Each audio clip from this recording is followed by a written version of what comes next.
decided to drive to the largest forest in my county in hopes of getting back in touch with nature. Needing to clear my head, I asked a local forestry office the best place for a quick walk off the main trails and was directed to this picturesque spot a little ways down the road. No reception. With the rare bit of blue sky we get in the UK, I was glad I made the spontaneous trip, and as I walked further down the path, I saw a clearing in the trees to my right.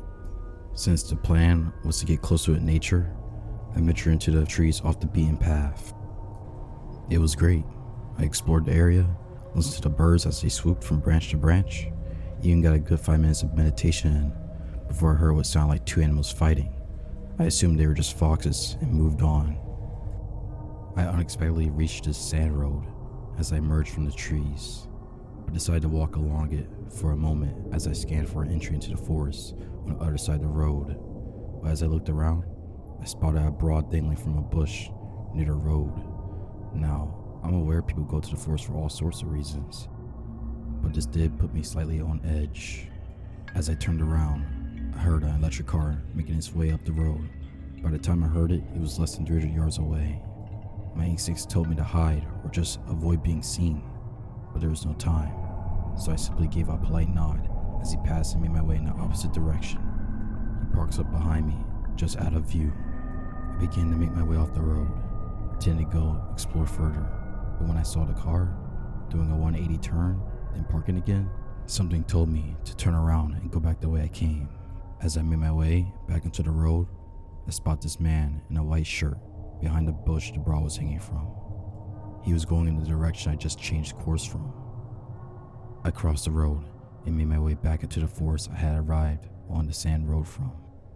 When I got slightly further in, I turned around to check if the man continued in the opposite direction, but he didn't. Instead, I see he has also crossed the road and is making his way into the part of the woods I had entered.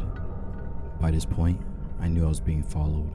There was no way he coincidentally went one way, then turned to head into this part of the forest that I entered. But I kept my pace brisk, rather than running. My physical health could go south quick. My knees are brittle and my ankles are weak, so rushing could cost me, especially since I still had to reach my car and drive away. As I traveled further, he was always following. I was cursing my luck as I made my way to the end of that section of the forest. Just before the path, that was after a large patch of grass and shrubbery, but as I looked back, I couldn't see him. I stopped for longer than I should have, scanning the trees and listening intently, but I hear nothing, see nothing. I made my way back onto the path with some relief and turned one last time to check the tree line. When I see he's not there, I began considering I was overthinking the whole situation. But just as those thoughts crossed my mind, I seen a man emerge from the opposite side from where he was previously. At the edge of the tree line, he just stared at me. But I wasn't going to take any more chances, so I made my way down the path and back to my car, making sure to get out there quickly, as I knew he would have to head down the same tight country road. I reported the man to the forestry office, but there wasn't much they can do, so that was it.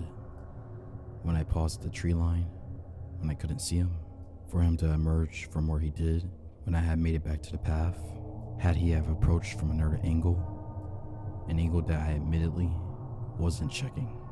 But I'm glad I never went further into the forest. I'm glad I followed my instincts.